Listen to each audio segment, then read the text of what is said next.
Well, hello everyone. My name is Seth Smith, and this is the midterm project for EDUC 840 Higher Education Leadership.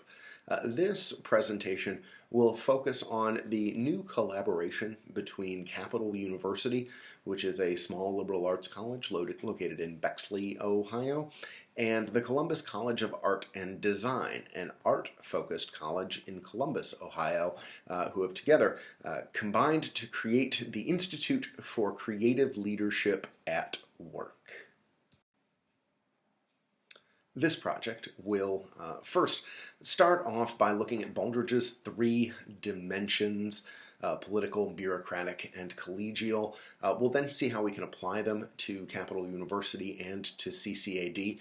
And then we will evaluate our leadership theories by looking at shared governance, and again, by how they would apply to the Institute for Creative Leadership at Work.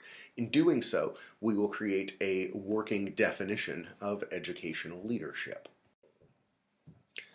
So Baldridge's three dimensions, political, bureaucratic, and collegial, focus on the importance of different areas of academic discourse. The political, which allows us the idea of moving from a structured approach towards a more tangible and more specific policy approach. Then taking that policy and applying it towards more of a rules, or how we operate our institution, which is how we get from political to bureaucratic. We finally, or at least next in our circle, have the collegial. And the collegial looks to humanize the educational aspect. Founded nearly 200 years ago, Capital University is one of only 27 colleges that is operated by the Evangelical Lutheran Church of America. And while the ELCA has done quite well financially, Capital University has gone through some fairly significant financial struggles. In its 2,500 students, they have seen a loss of a number of students, especially post-2020. It's led by Dave Kaufman. Dave Kaufman was hired in 2020. Previous to that, he was the CEO of Encova Insurance. After being founded in 1879, Columbus College of Art and Design, often referred to here in Columbus as CCAD, has gone through a number of different approaches. It nearly combined entirely with the Columbus Museum of Art, and then after that, nearly found itself in a merger with Franklin University. Franklin University fits into Capital as well, as Capital University's law school was purchased from Franklin University.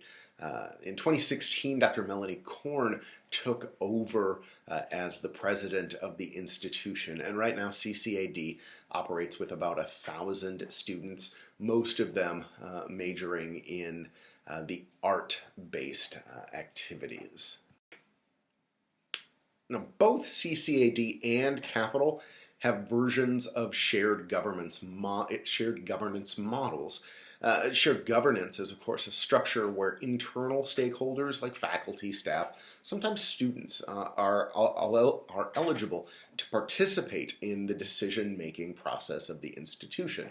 This allows shared governance to allow for a strong connection amongst different folks on either the physical or the online version of the campus, and it can be excellent for culture as it can potentially lead to more transparency from the top of the leadership structure. However, in many situations, shared governance is not clearly defined, and equally as importantly, as more and more institutions shift towards a heavy focus on adjunct instructors or part-time faculty members and staff to help do the day-to-day work of the institution, those employees could easily be marginalized, because even if there is opportunity for part-time faculty members to have a voice through shared governance, it takes time to be a part of a shared governance model.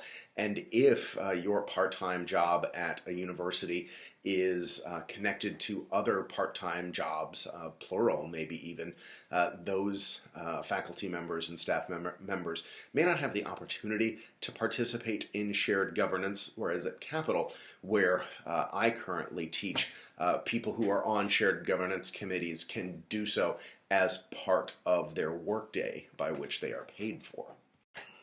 Which brings us to the Institute for Creative Leadership at Work. It was launched in 2023, but it was about a 2.5-year long process that got us to the level that we are now.